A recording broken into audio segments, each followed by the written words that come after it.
to Dr. Gina Yosten, Editor-in-Chief of AJP Regulatory, Integrative, and Comparative Physiology. Thank you very much, Christina. Welcome everyone to this new reviewer orientation training session. As Christina said, my name is Gina Yosten and I'm the Editor-in-Chief of AJP-Regu. I'm also an Associate Professor of Pharmacology and Physiology at St. Louis University School of Medicine. Now, before we get into the training, I'd like to give you guys just a very brief overview of AJP-Regu. So AJP-Regu is headed up by myself and my 10 associate editors, who you can see here. You'll be hearing from 5 of these individuals today, who will be giving you tips on reviewing for different aspects of the reviewer process.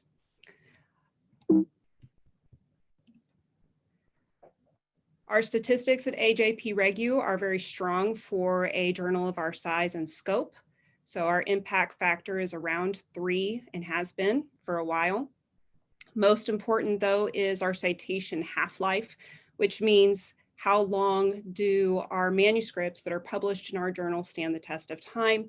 And right now we still have papers that are being cited over 10 years later, which is a very strong indication that the manuscripts that we publish have important findings in them.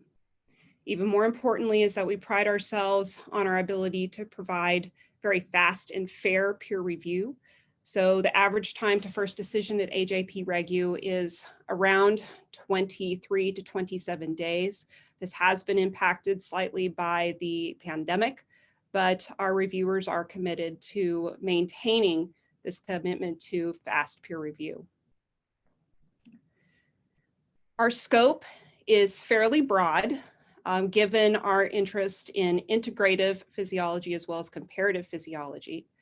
So we handle manuscripts from lots of different species. We review manuscripts that comprise over 40 species every year, everything from frogs to flies, songbirds, fish, all the way up to man. And we review manuscripts regarding pretty much every organ system that you can think of, everything from pancreatic physiology to eye and brain. And importantly, the kidney as well. We handle many renal manuscripts. So our scope is pretty broad, which is why we have a pretty broad reviewer base as well, so that we can effectively and expertly handle all the manuscripts that we receive. We handle all types of manuscripts, 3 different types of research articles, including standard research articles, rapid reports, which are smaller articles that have a single important finding usually, as well as innovative methodology manuscript types. We handle review articles and several different types of opinion-based articles, including letters to the editor, perspectives, and point-counterpoint, which is a way for investigators that have 2 differing opinions on a topic to show their differing opinions in public.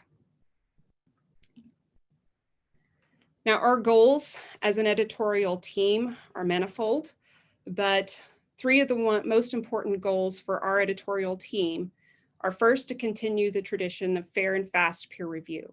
So we're committed to having a peer review process that includes expert reviewers who are fair in their assessments and who will complete their reviews on time. We're also very interested in upholding the commitment of the APS to diversity and inclusion. And we're doing this in several ways, including by including members of minority groups in our leadership teams, including the editorial board. And lastly, we also are very interested in supporting the career of early career physiologists like yourselves. Now, one of the ways that we're doing this is, of course, the AJP-Regu new reviewer program. Now, just to recap what this program means is that the first part of this program is to complete the training session. Now that's today, that's what you're doing right now.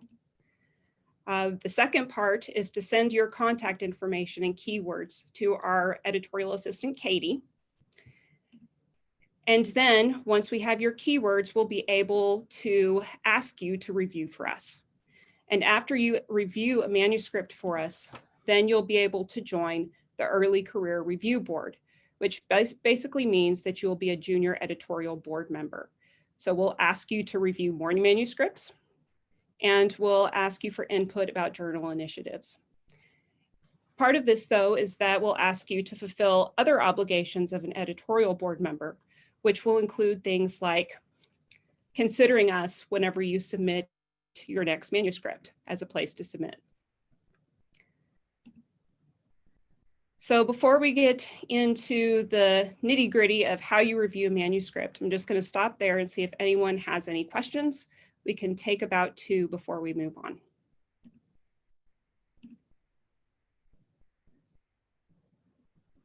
Okay, does anyone have any questions? I see a couple here.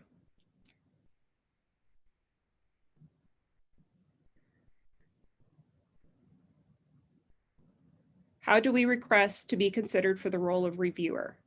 So we're going to be directly addressing this question in one of the other sections. So I'll let the presenter take care of that.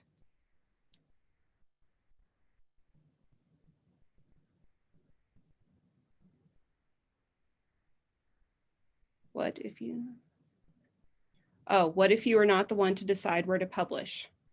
If, for example, the PI decides. Of course, that has to be taken into consideration, but there are also other manuscript types that you could contribute. Okay. So I'm going to hand the presentation over now to the Deputy Editor-in-Chief, Jenny Sasser.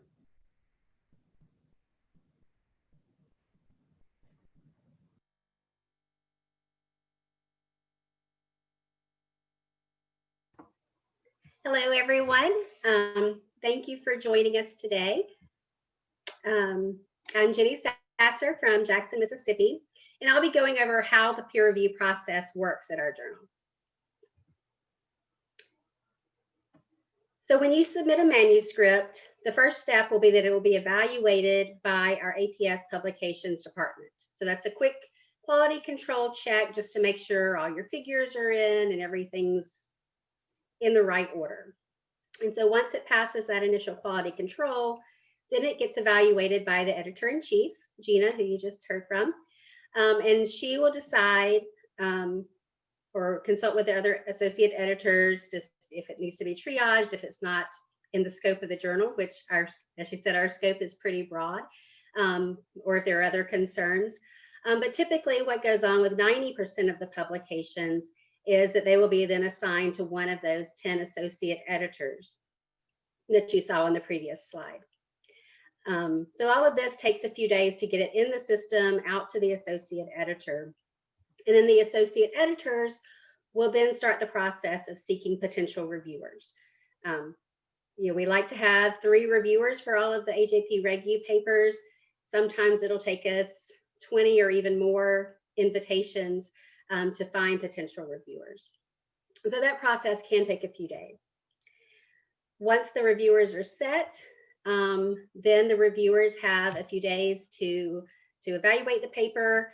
Typically, as a reviewer, we ask you to have your evaluations in 14 days. Right now, it's been extended due to the pandemic. We understand people need a little more time to do these. So now it is 14 to 21 days. Once all the critiques are received, then the associate editor will make a decision. And in addition to making a decision on the paper, the reviewers also rate the reviewers themselves. So we'll talk about that in just a second. So when a decision is reached, it can either be a revision, so it can be a minor revision where there are just a few changes, major revisions that will require some more experiments. The authors have a 6-month time period to complete those revisions, and then they can submit the manuscript as a revised version. And we always attempt to send that paper back to the original associate editor and the original reviewers. Of course, that's dependent on the reviewers accepting. So we ask you to always please, if you reviewed it the first time, please review it the second time so that the authors don't have a moving target there. The reviewers will then evaluate the revised version and submit their recommendation again for another decision by the associate editor. Then the manuscript can be accepted. So then it will be published online in just a couple of days, and then go into the journal publication process. Alternatively, the manuscript could be rejected. But there is also the option to refer that to Physiologic Reports. So that's an open access journal that's a partnership between the APS and the Physiological Society. So then they have the opportunity to read the reviews that are already there from the current reviewers, and then do their own editorial process as well. You have then the option to resubmit as a de novo submission, or you sometimes if the reviewer's comments are too severe, then it's a not resubmit. So then once the decision is, or the recommendations are made by the reviewers, how does the editor make a decision? So sometimes our job is really easy, and we appreciate it when the reviewers make it easy. So when most of the reviewers are in agreement, whether that's minor revisions, and maybe one major revision, that's an easy to ask for that revision. Or if all the reviewers have very similar comments. If they have different recommendations, it's still easy for the author to address. It gets hard though, however, when the reviewers don't agree at all. So when you have one reviewer who says, this is fabulous, accept it, but then you have another reviewer that's like, oh, this is horrible, reject. How do we come to a consensus? And that's one of the reasons we really like to have 3 reviewers. And we really like to have detailed comments as well to help with that. It's really hard when the comments are very vague. You can't tell if the reviewer likes it or not. So it really helps if when you're reviewing these manuscripts, if you really, you have your comments to the editor as well as your comments to the authors. So it can really help if you're very specific, especially in the comments to the editor that are confidential. Okay, so we very much depend on you to be clear and decisive in your comments. So as I said before, we not only rate the manuscript, but we also rate the reviewer's performance. And that helps us, as associate editors when we're looking for who we're going to invite to review these manuscripts.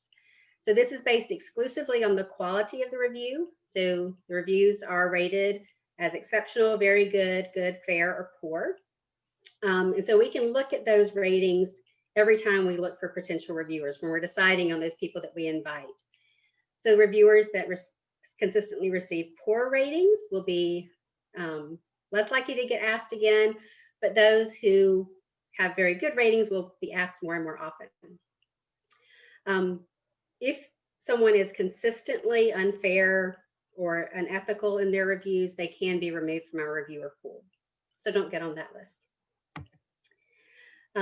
But with all that said, most of our reviewers are rated either very good or exceptional. So we appreciate all of our reviewers doing a great job on these manuscripts.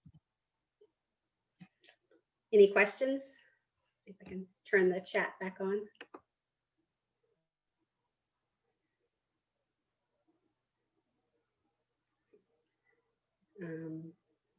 I guess these are mostly general questions.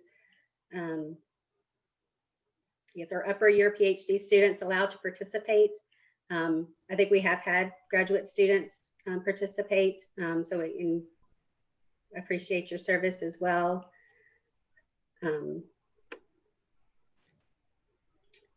There are discounts. One of the questions is regarding sending manuscripts. Are there discounts on page charges? There are discounts for APS members. I don't think it matters if you're on the editorial board, though, or not. No, that's true. I do see a question in the Q&A, Jenny, about who is rating the reviewers. Okay, so each of the associate editors rates the reviewers as the reviews come in. So when we get our form with your comments, then we get a click box to give you a rating at that point. There's another question If we send it to 15 or 20 reviewers, how do we select the 3? The way I do it is usually the first 3 to respond are the ones who get the review. And then automatically the system, once those first 3 are identified, the system will send out an email that thank you, your service is no longer needed. So don't be offended if you get that email. That's just the standard response from the system. I also see a question about whether they get any feedback on whether their review is a good review or not. So there is really no feedback. Usually when I started, what I did was I would read the other reviews and kind of see if I was in line with what the other reviewers said, and see if that kind of matched up. And then if my recommendation matched up with what the associate editor then decided to do. So if I was rejecting every manuscript but everybody else loved it, I could see that I was a little too harsh, or vice versa. If I just accepted everything, then maybe I should be a little more critical. Another thing is you can tell kind of the language that people use. Think about when you're doing this, what language do you want to get back from reviewers when you submit a manuscript?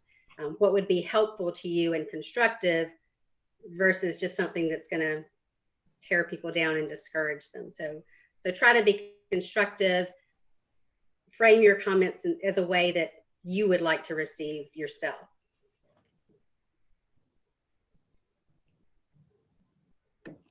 Okay, I think we need to move on to the next section. Thank you, Jenny. So next, Dr. Rita Tostes is going to present.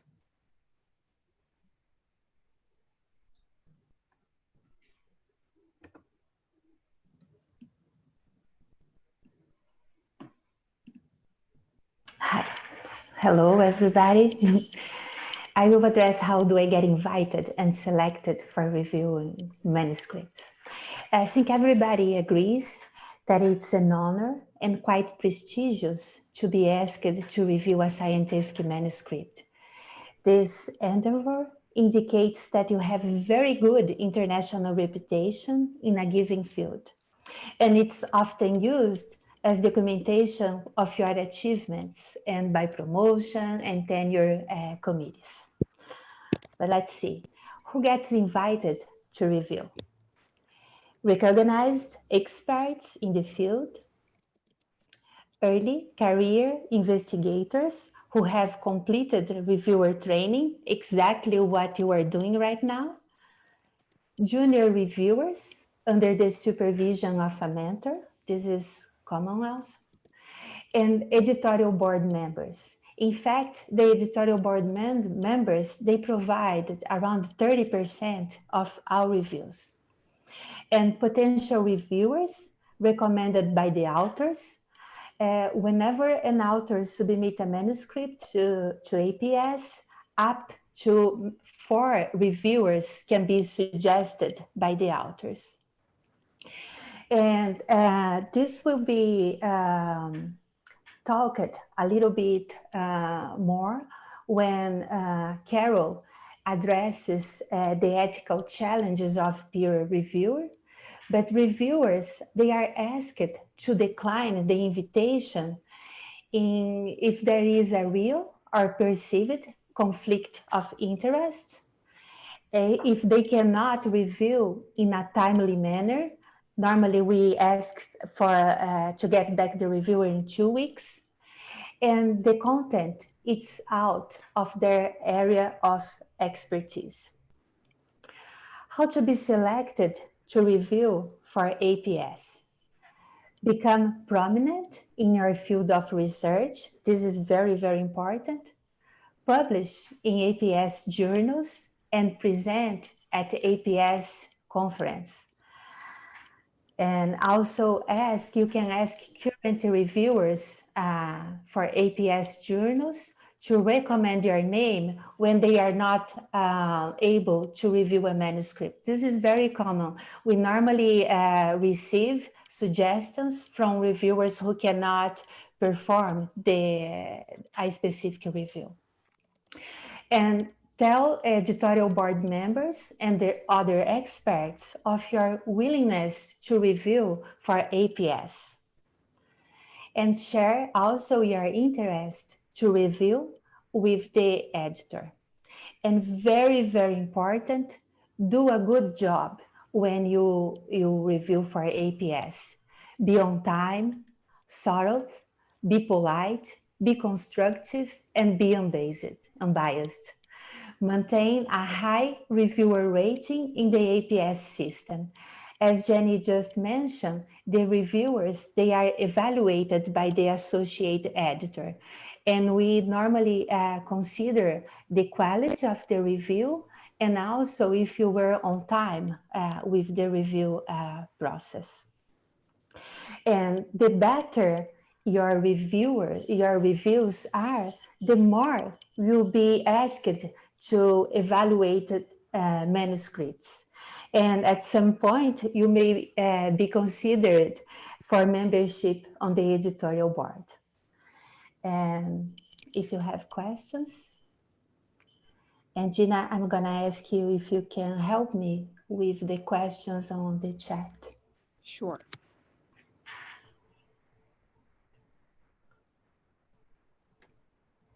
Let's see, does anyone have any questions for Rita? I see one from, how often are suggested reviewers used? Can you repeat how often? How often do the associate editors use the suggested reviewers? Okay, very often. For example, we start with the suggested reviewers, but in addition to that, we add more potential reviewers. And as Jenny mentioned, the first 3 who accept to review the manuscript are the chosen ones. After we have 3, the system automatically closes down and sends the thank you note. Okay, I also see, is AJP-Regu providing the option for reviewers to reveal their names to the authors? If so, what are the pros and cons for this? We don't do that, right? We are starting to, yes. Yeah, but you can. In my opinion, I think it's a good option for reviewers to be able to start a discourse with the authors. Personally, I prefer to remain anonymous because I feel like it makes me more impartial if I know that the authors aren't going to see, who I am. But it's an individual decision. Let's see. What are the pros and cons of inviting the suggested reviewers? I would say the pros are that they are experts in their field. Cons, if they don't have a conflict of interest, there is no problem at all. And we do sometimes check if we have a conflict of interest between the suggested reviewers and the authors. I see one, Gina, is there a minimum degree requirement to be a junior reviewer? So we've had upper level graduate students review for us before, and they've provided some very good reviews. So as long as a person is considered that they have the expertise necessary to complete a review, there is no requirement for a terminal degree. And I also see one, could you please elaborate what would be considered a conflict of interest in the field? So we're going to elaborate that in the last section with Carolina. But basically, if you have published with one of the authors, or if you have a grant application or a ongoing collaboration with the authors, that would comprise a conflict of interest. Sometimes if you are from the same institution, it's also a conflict. Yes. Okay, I think let's keep moving. So thank you, Rita. Next, we're going to have Christine talk to us about how to effectively read a manuscript. Thank you very much. It's Christina Finder visiting from the University of Adelaide. So yes, now you have been invited to review a manuscript. How do you effectively read the manuscript? Next slide, please. There's of course no one right way to review a manuscript. However, we can provide you with some recommendation and guidance to help you as novice reviewers to evaluate the most important aspects. And some broad overall questions that should be asked include, for example, whether the paper is within the scope of the journal. Also, generally, that is assessed, as you heard early on, by the editor-in-chief at the stage of submission. Other questions include, does the paper address an interesting, important and novel question? Are there perhaps any surprising or novel findings that could lead the field in new directions? Or are the findings incremental and really don't advance the field very much? Have any new or novel methodologies been used to advance that research? Further questions could include, Rita, could you move on, please? Further questions include whether the manuscript is readable.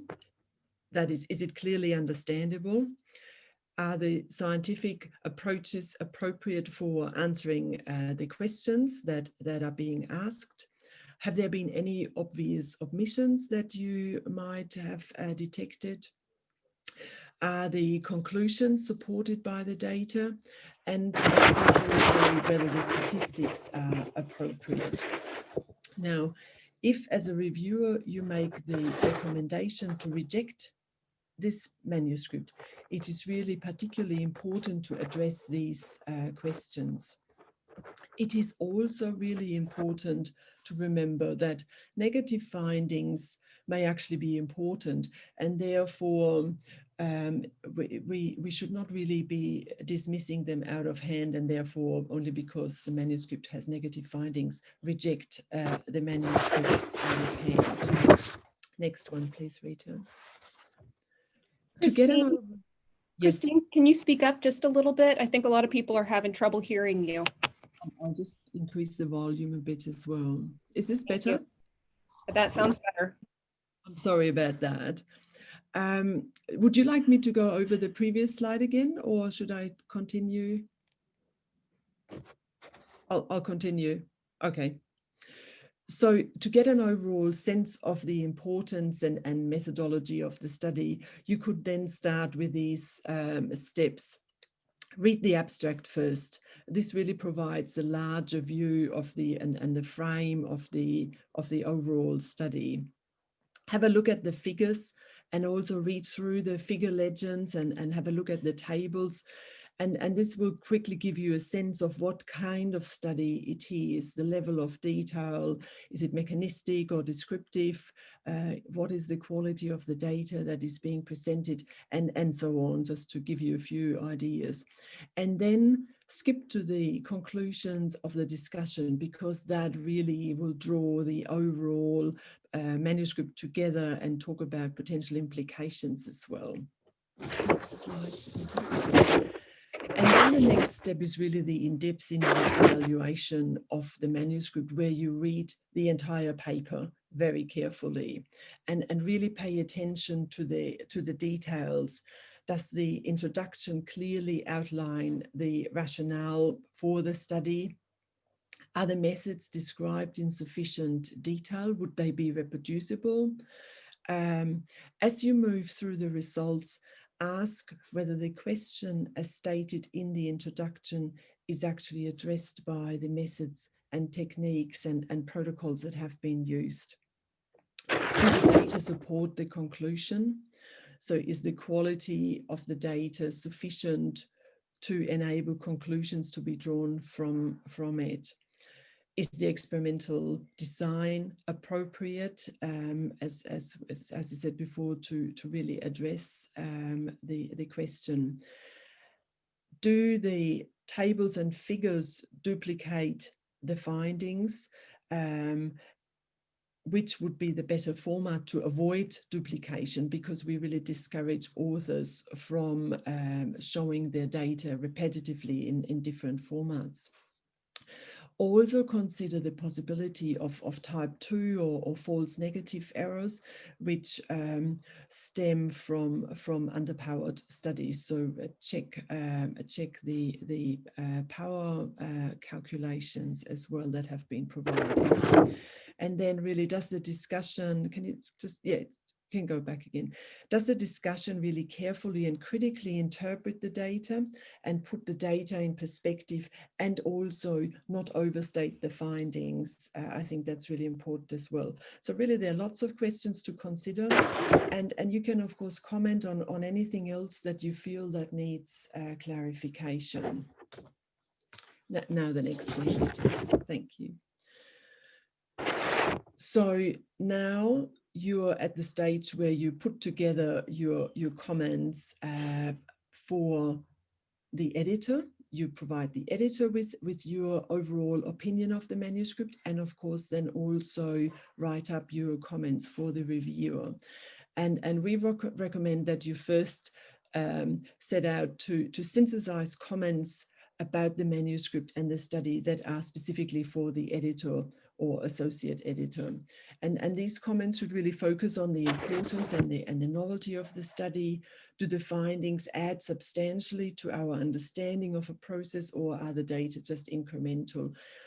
And provide a sound, logical and data-driven basis for your recommendation. So it's really a very tight recommendation. And you can also indicate any issues you may have with the writing, and of course any ethical issues that you're concerned about.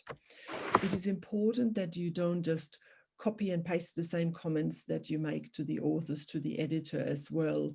You're really sort of a consultant for the editor, if you like. So finally, it's also important to not tell the editor one thing and then provide comments to the authors that send a different message. So be overall consistent in your evaluation. Yes, I think I'll leave it at that. Thank you. Are there any questions? I'll just check.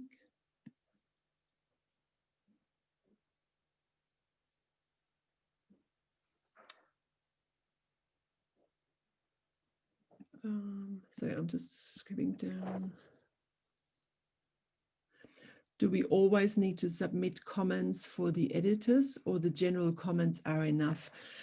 I think it is very important to submit comments to the editors and really sort of explain your recommendation that you're making in terms of acceptance, minor, major revisions to the editors, just to get this a picture, a summary picture of your view, really based on the comments that you provide to the authors.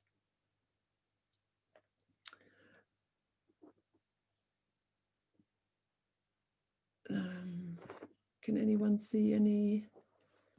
Will I get to see the other reviewers' comments once the review process is complete? No. Yeah, so the reviewers do get to see the complete reviewers' comments that we send to the authors. So you will get to see the other reviewers' comments. Should we comment on grammar or language aspects, or just content?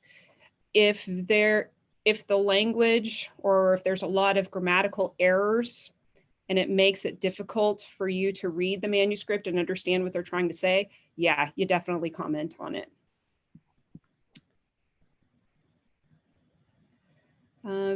The scope of the AJP-Regu is very broad. What would be an example of some topic out of the scope of the journal?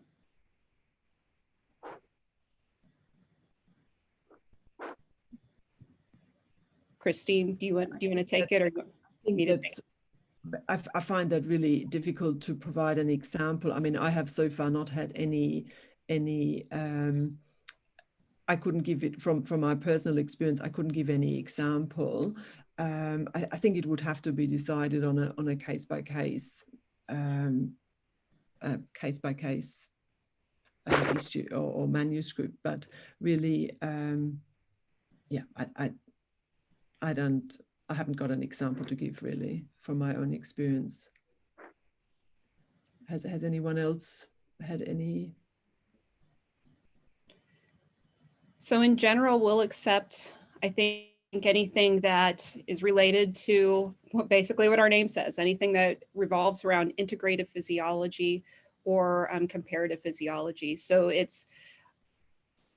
maybe if you were, we've had some that were out of the scope before that.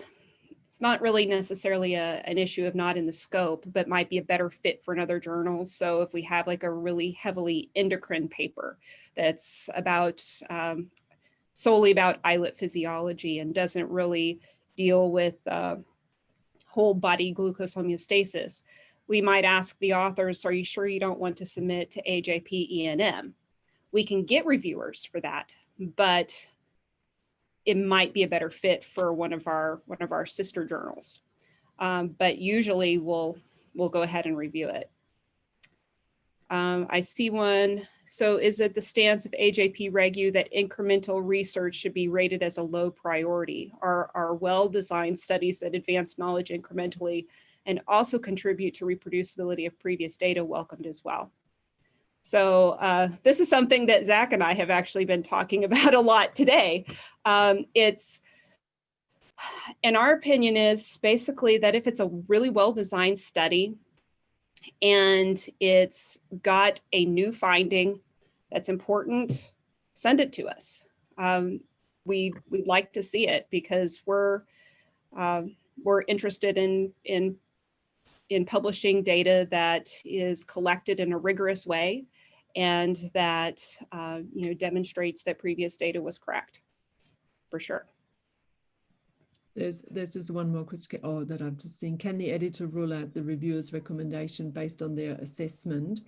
I think the key thing is that we really rely on the comments of the reviewers. So we of course take them as our advice.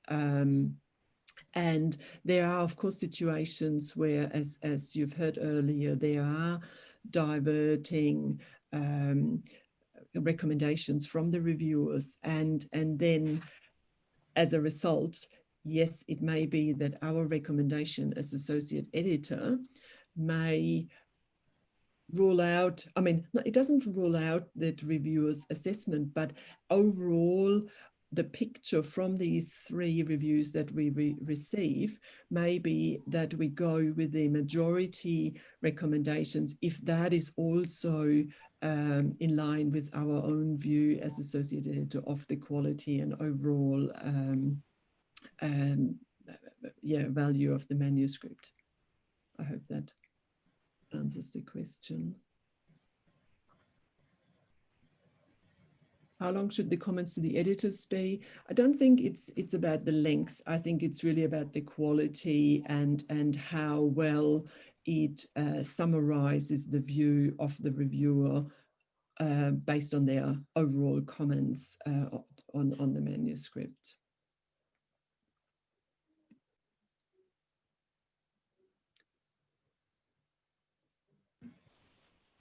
All right. Well, let's keep going. Thank you very much, Christine. We're going to move on to Zach and Audrey. Okay, started. Okay, I'm Zach Slater, and Dr. Audrey Stone and I will walk you guys through how to construct an effective review. So through this time, you've reviewed the paper. Now it's time to put some text to I guess your Word document and let us know how it is. This is, I can't underscore enough the importance of a good review, particularly, with all the questions that have come up about borderline reviews and some of these questions. So we're going to start with things that make a bad review. So we'll start with the bad stuff first. The first thing is that even if you have a really good paper, it still needs to be reviewed. And as much as, go ahead and it's okay to say why something is really good and why you were impressed with something. But even a really good paper might have some flaws here or there, even if you've just picked up on say, grammatical errors or typos or something like that. The next thing is, I think most of us have been in this position before, as in you get your comments back and you just think, man, that reviewer was rude, or that reviewer, that just didn't come across right. So across the board, always make sure that your reviews are written professionally, objectively, but also, constructive and direct. So don't beat around the bush. Go ahead and say what you wanted to say. Other things from a review, make sure you're right. So if you need to go back and if you're calling someone out for their error, make sure you're correct. And if you need a reference to support your comment, go ahead and provide that reference for the authors. That's really important. Other things, do not state in your review to the authors whether you have said accept or reject. That information goes to the associate editors only, because ultimately we, as well as with Gina, we're the ones that make those decisions. But like was alluded to in a previous, like Christine alluded to, you want to make sure your comments are consistent between what you tell the associate editor and what you tell the authors. And then finally, I think it goes without saying, if you're trying to have a professional communication, you want to make sure that what you're writing and communicating is spelled correctly with good grammar, especially if you're going to try to call out the authors on having spelling errors and grammar. So again, you want to be consistent. Okay, so let's skip to the things that make a good review. The first thing is, our job is to really critique the science. And in the broad scheme of things, grand scheme of things, the most important things are, what are the major strengths and what are the major weaknesses? And I think when I review, I try to think of things as I read through the paper, think of things in this way. If you're picking up on a bunch of minor things, that may not be super important as one major problem that might come up in the design of the study, or even that could be considered a strength. They control for something that no one else controls for. Also, when you make your recommendations, you want to make recommendations that improve the science of the study. And like I mentioned before, use references to support that. It may be that a reference that you know very well kind of slipped under the radar whenever they were writing this paper, or they just haven't seen it yet, or maybe it's a really old paper that they don't have access to. So go ahead and, the whole goal is to not only critique the science, but give them some suggestions to improve.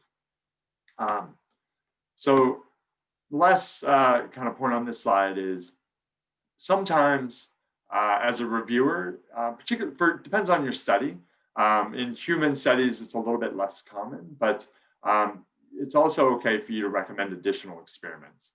And this kind of ties in with your decision. So for instance, if whenever you submit your recommendation, there's no need for additional studies to really improve the paper, then you may say accept or a minor revision as your recommendation. But if you might need a few studies, again, this may be less specific to the human work, which is some of the papers that I handle mostly.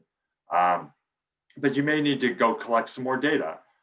This might be considered a major revision, or you may need to completely overhaul, 2 paragraphs in the discussion, or reanalyze data in a different way.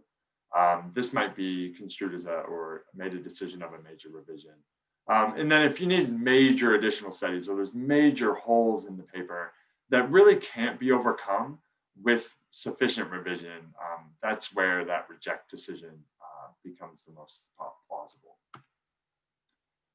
So Some other things, in addition to the science, is how that science is presented. It's really important. So, it's okay. It's within your purview to critique the writing style. Sometimes people are overly verbose, and their discussion may last 10 pages and you as a reader got lost, 5 pages in. It's okay for you to tell them that. It's also okay if there's a grammatical issues that are very profuse throughout the paper. So, if there's one or two, you can point them out. But I think, as Gina alluded to before, it's also okay for you to say, there's a lot of grammatical issues throughout the paper. Please revise or read over everything for that possibility. It's also completely okay for you to suggest changes to improve the presentation of the data. So, there are some manuscripts that might have 15 figures, right? But you really only need 3 because the data in the other 12 aren't as pertinent or aren't as important.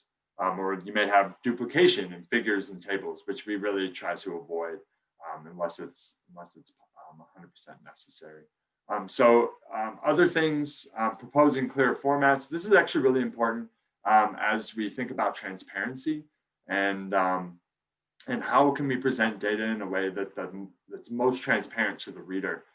So we, as a journal, I think across all of APS, have tried to move towards showing individual data instead of showing bar graphs with standard deviation. Put a box and whisker plot up, things of that nature. So you as a reviewer can really help propose ways to improve the presentation of the paper. And then you can be a little bit more specific. So go into the nitty gritty of the introduction, methods, each section, and provide some feedback regarding various sections, clarifying sections, or maybe reducing the emphasis on something that might be considered pretty minor within the paper. But again, as we alluded to before, if there's a major reorganization or a reanalysis of data or a need to collect more data, this is where the decision of a major revision comes in. So whenever you are ready, so you've written your review and you're ready to go submit it, these are some of the questions that you're going to see when you're in the AJP-Regu site, which I think is consistent across all of the APS journals.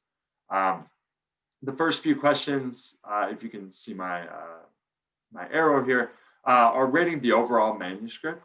And so what the question really is how does this manuscript rate relative to all the manuscripts that you've reviewed in the past? Now, admittedly, if you're an early career reviewer, you haven't reviewed a lot of these manuscripts. So just think about it with regards to, of all the papers that you've read as part of your training or something like that, how would this rate? And so these are very broad buckets, right? Same thing. What about the significance or the importance of the research findings? How new or novel are those findings? And then the last question relates to the experimental design and the quality of those data. So you can envision having a relatively well overall rated manuscript that addresses a very important question. But because of inconsistencies in the experimental design or the poor data analysis, you could have differences across each of these questions. You'll also be asked as a reviewer to submit a recommendation. So accept, minor revision, major revision, or reject are the primary considerations for normal research articles. Other questions relate to some of the ethical oversights. So in animal studies or human studies, we need to make sure that each manuscript states that it has IACUC or IRB or at least some sort of ethical oversight. And so there's just a number of questions here. These all differ, I think, based on the journal, or at least definitely based on various journals outside of the APS as well. So what I would say here is just be sure to take your time and go back through each of these questions. So for instance, when I review a paper, I'm always looking for whether they've had the IRB approval or they've had IACUC approval. But before I go answer this, I always go back to the manuscript and just make sure that that's the case. A few other questions. This relates to, again, the presentation of your the science, as well as whether color figures are necessary. And then finally, you'll be able to copy and paste your confidential comments to the review editor, so to one of the associate editors, as well as your comments to the author.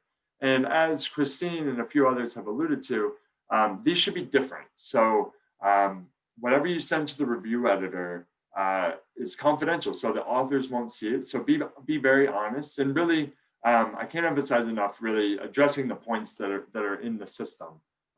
Give an honest evaluation of the strengths and weaknesses and whether you think this is important. I think at this point, kind of the default rating for manuscripts that are strongly considered for acceptance is the top 25 manuscripts that you've reviewed. So there'll just be opportunities here. One thing I will say is when you copy and paste, make sure you go back through it. Sometimes it's not a perfect copy and paste job, and there's some formatting issues. So go back through it and make sure it all looks good. So that way the reviewer or the author can really show that you took your time and were careful and professional in your presentation. So the last thing that I'm going to talk about here is reviewing supplementary data. So supplementary data are becoming much more common. Kind of, it's a good thing. It's in the interest of rigor and reproducibility and transparency. But it's up to you as a reviewer to provide your feedback regarding the value of putting data in the supplement.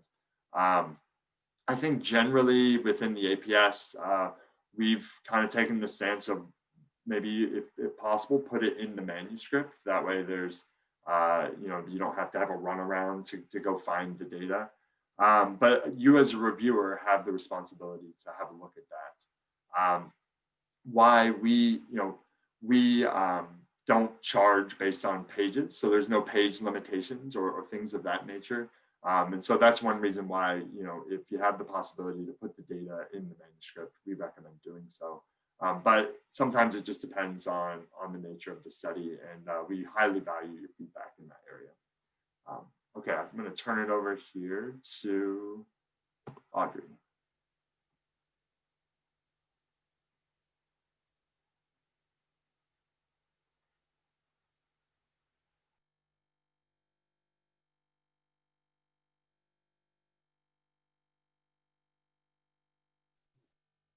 Hi, can you all see this? Okay, thanks, Zach. So I'm just going to repeat a lot of what Zach said, but let's think about being a reviewer as a consultant, right? So your goal is to improve the science. You're not trying to make a different study. It's the author's work, not yours. But in doing so, you have the right to point out missing controls that a study might need in order for data to be interpreted correctly. Evaluate the clarity of the presentation style as well as the presentation order. So one of the things that I think is fairly common is when you're looking at the introduction, a lot of times there's too much information in the introduction, or maybe it would fit better in the discussion or vice versa. And that's something that you could suggest. If you are recommending that the authors collect more data, you really need to think about this, right? Because it is a burden for anyone to have to go back and collect more data. And so in thinking about that, is it really necessary in order to conduct more studies in order for these conclusions that they have drawn to actually be true? So is it necessary, and does it fit within the scope of the work, right? So are you really suggesting something that's necessary for this study, or are you suggesting something for the next study?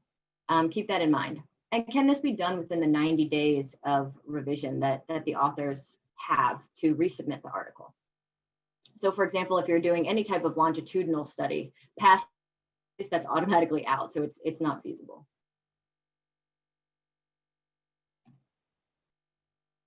So kind of just a summary of a good review, just taking from what Zach said, you want to indicate the major strengths and weaknesses of the study.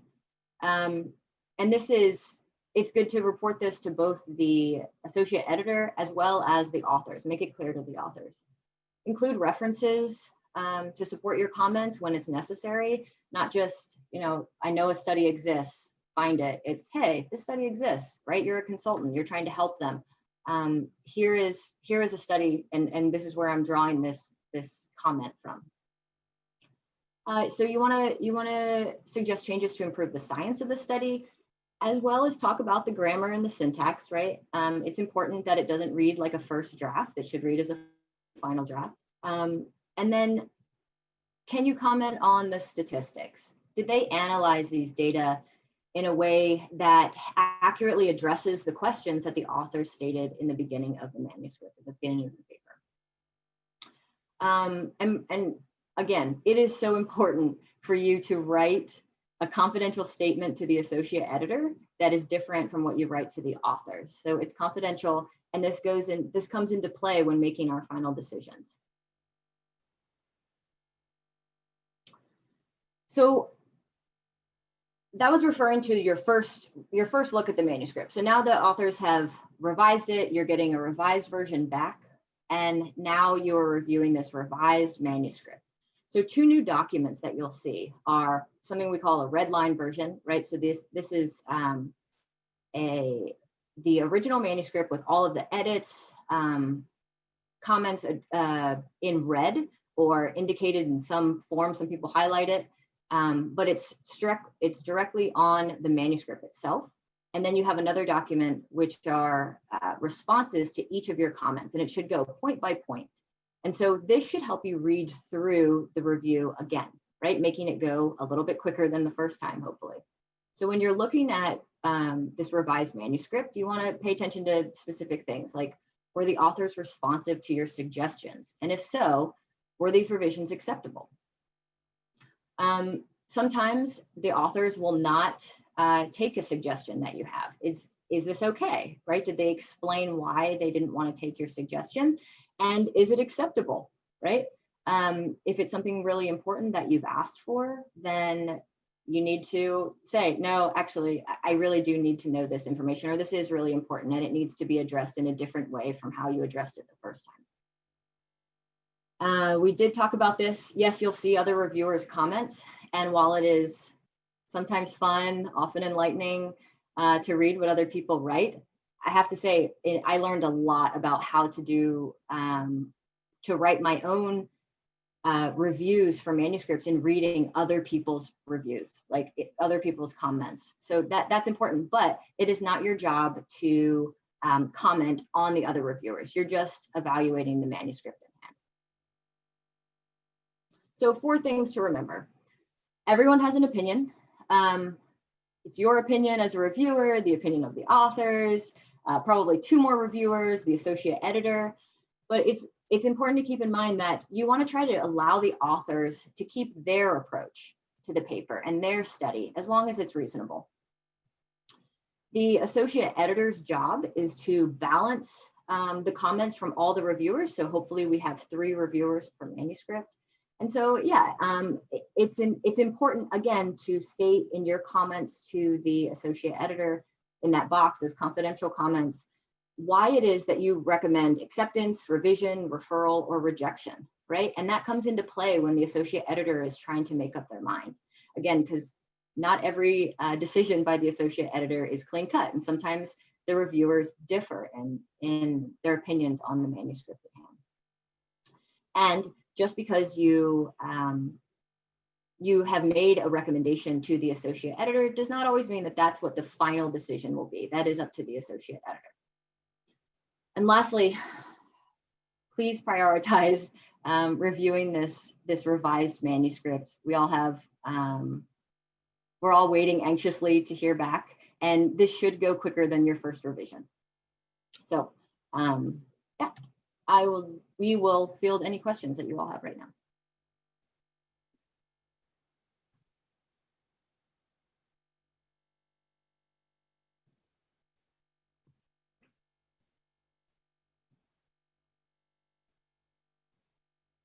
Okay, I see one. Can you provide comments on how critical we should be of their statistical methods? What if we suspect that they manipulate the data with really complicated statistics to reach significance? Oh gosh.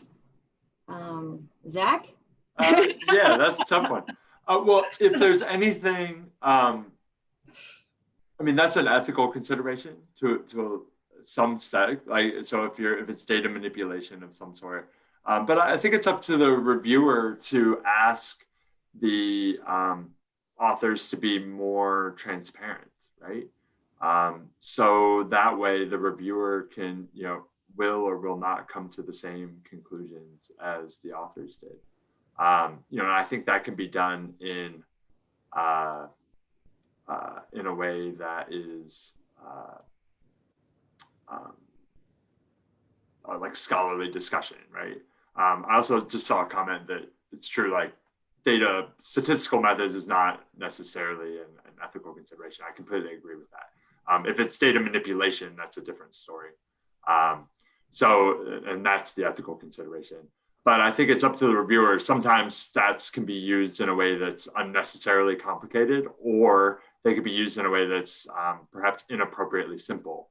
And you as a reviewer can point that out and have them perhaps justify why they chose the statistical methods that they did.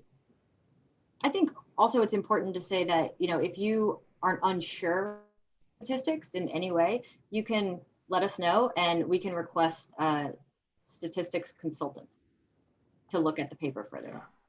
Yeah. But again, in thinking about it, right, if you are a consultant trying to help the paper, if you have something to suggest, you can suggest it. So that's definitely fair game. Okay, let's do one more question and then move on since we're up at 4 o'clock. So when reviewers recommend new experiments, are there special considerations for the effects of the pandemic on research? Should the reviewers have lower expectations for new experiments? So if I can jump in, when I've had some papers where it has been a decision, right, in knowing, is this really necessary in order for this paper to be impactful or for the conclusions to be accurate? And I think as a reviewer, again, your decision is not overall accept or reject, but you can say, hey, this is absolutely necessary or it's not. And so I do think it's something that you should consider. Because information, it still is important, right? Research is still important. It's important to be published, even if it doesn't have every single experiment out there. But I think it's pretty clear when an experiment is missing something crucial versus something that would just be nice to also have or complement what they're presenting. Yeah, I would 100% agree. I think it all depends. And I think when I'm a reviewer, as well as making these decisions, I would always go back to, is this 100% necessary? And if that answer is no, then, and maybe the line shifts a little bit with the fact that getting back in the lab right now is more challenging. But if that answer is no, then I think it definitely impacts the decision to not say you need this experiment. Okay, great. Thanks, Audrey. Thanks, Zach. Let's move on to our last section, which is about the ethical challenges of peer review. And Dr. Carolina Skibicka is going to walk us through this. Thank you. So in this last section, we will consider what ethical challenges and ethical responsibilities you may have as our reviewer.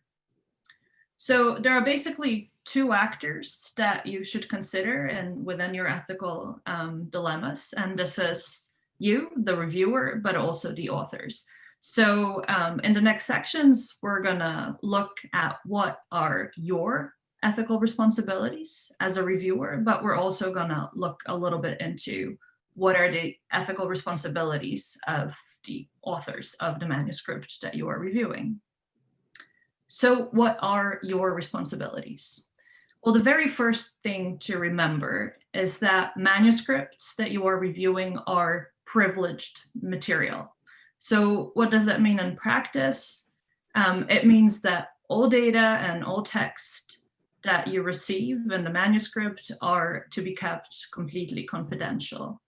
And it also means that when you're done reviewing, you should make sure to delete all electronic copies of the manuscript and also shred all paper copies. And I would add to that that these days, since we're all working remotely, we're using a lot of cloud services. Make sure that when where you save your manuscript review, you don't end up saving it in folders that other people in your lab or others may have access to. So it should only be kept with you. Then the next issue is for you to make sure that you don't end up idea snipping. So what does that mean? That you don't end up taking an idea that you learn about from the manuscript and using it as your own. So with that said, there could be a potential exception to that rule. And, you know, I think for me personally, this falls somewhat within the gray zone, but nonetheless, if you need to use the idea, then you have to make sure that you do not claim it as yours and that you wait to publish whatever results you derived from that given idea. You wait to publish it until the original article is already out there and published. And then you also have to make sure that you appropriately credit the original authors, so cite them. Then, and I think this is really important, and we touched upon this already in the earlier sections. When you say yes to review a manuscript, you should only say yes to manuscripts that you feel qualified to review. You should have the appropriate background and expertise to provide a good scientific review of a given manuscript. Now, it may be that you read the abstract and it sounded like you're qualified to do it, but then you're starting to read the manuscript, look at the data and the figures, and you think, maybe there are sections that you're really not qualified for. So it will be okay for you to ask a colleague or a mentor to help. But before you do that, please get in touch with your associate editor and ask and let them know that you want to do this and give them the name of the person that you want to involve in advance. So then we have an opportunity to also make sure that we have the person on the list with the manuscript, and then we check whether there aren't any conflicts of interest that we know of with a given person. Then also you should only accept to review if you know you have the appropriate amount of time to review the manuscript. So don't say yes if you already know that your calendar is overloaded and you're going to end up delaying the decision on the manuscript. I think 14 days is our goal. These days it's between 14 and 21, but it's really, really important that you are on time. And in the case that something happens, and even with your best intentions, something unplanned happens and you cannot make it, make sure that you are always in touch with your associate editor and you let them know that you already think you may not be on time, and then we're going to try to work something out. And lastly, and again, we discussed this a little bit in the earlier sections, conflicts of interest. So if you have a conflict of interest, you should always decline the review of the manuscript. And so there are many reasons for which you may have a conflict of interest. And I think a good rule to follow is to ask yourself if you are, if you think you cannot be objective in your review, you generally should decline. If there are maybe aspects that you're not sure of, so maybe you wrote a grant with someone, but it was 6-7 years ago, ask yourself, can you be objective? If the answer is yes, I think it's always good to share with the associate editor some of the concerns that you may have, so you two can make the best decision, for example. Okay, so what do we require from the authors? Authors should, all the authors that are listed on the manuscript should have contributed substantially to the manuscript. We also require authors to disclose any conflicts of interest, and that means financial interests in the company that, for example, made a drug that is being tested, or any other potential that they may have to gain from a given outcome of the manuscript. Authors, of course, should not engage in plagiarism. They should not fabricate or falsify data, not submit their manuscripts to more than one journal, and also not publish previously published data. And there are exceptions here, though. So if it is scientifically necessary and the original source is adequately cited, it is possible to use previously published data. So the ultimate point here is that it is the corresponding author that is responsible for the content and the validity of the manuscript. But you as a reviewer may notice that there may be some ethical violations with the paper that you are reviewing. So what happens then? You should stop reviewing the manuscript and document what you observed. And so make sure that whatever your findings are, keep them confidential, don't discuss them with your colleagues, but then notify the associate editor immediately. So the associate editor will then forward your concern to the ethics department at APS, and they will investigate the potential ethical violation. And then there could be two outcomes from this. They may reach a conclusion that there is no ethical violation. Maybe what you spotted was an honest mistake. And then the associate editor will ask you to resume the review of your paper. Or alternatively, there will be an ethical violation verified, and that will mean that the manuscript will be rejected. All right, I think that's it for that section. I don't know if we have time for questions. So since we're running a little bit past time, Stacy, is it possible for us to download all of the questions that people have been asking in the chat and in the Q&A? It is, and I'll send that to the panelists. Okay, great. So what we're going to do is any questions that we've unfortunately been unable to answer, we'll try to answer them and email the answers to you at a later time, hopefully this week. So I have just a couple of final thoughts to share with you before we let you go.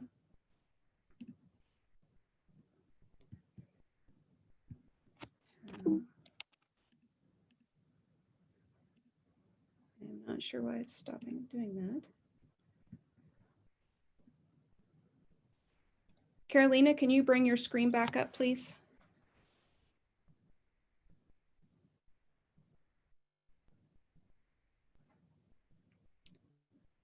Thanks, Carolina. So just some final thoughts on being a reviewer for AJP-Regu. First of all, Carolina, do you mind clicking? Thank you. So it's really important to review manuscripts. It's an important part of building your career, and it helps establish, not only helping you become a better manuscript writer, but it also helps you to establish yourself in the scientific community as well. Can you click the next one? So yes, so gaining experience as a peer reviewer is going to help you as you're writing and revising your own manuscripts, because you'll be able to see what a peer reviewer might be thinking about your manuscript as you're writing it. And you'll learn to write your manuscript with the perspective of a reviewer. So good reviewers can be very hard to find. As we said earlier, we often have to solicit up to 20 people to review one manuscript. So we really appreciate it when the people who do say yes carefully consider what they say and give us concise reviews.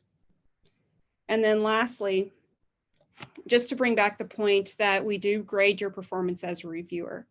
And one way to know if you're doing a good job is if we keep asking you to review. Since the people on this call who are joining us are early career reviewers, after you submit your first review for us, if you would like to get a critique of your review, I'd like to ask you to email me personally, and we'll look into helping you work through how your review went. Okay, there we go. So what's next?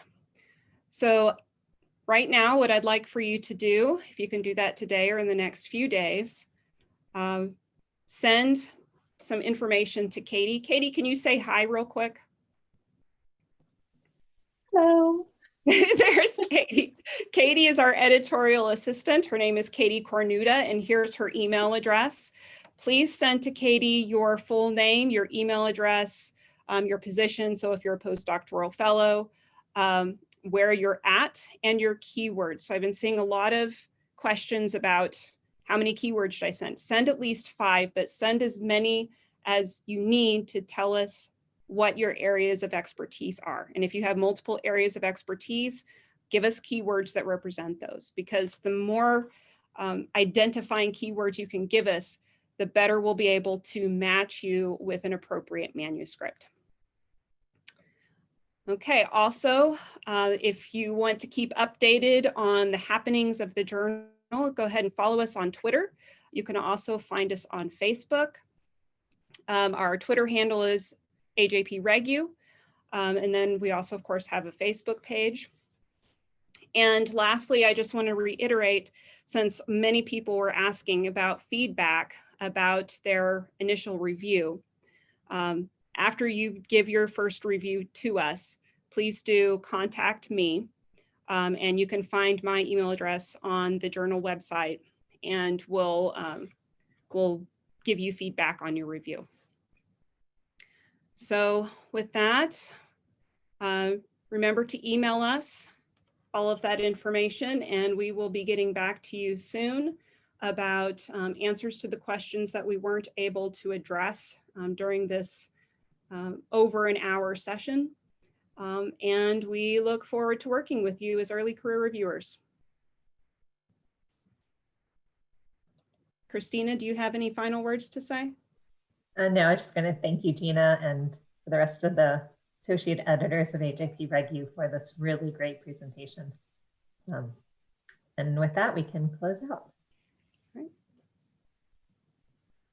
right, thank you, everyone.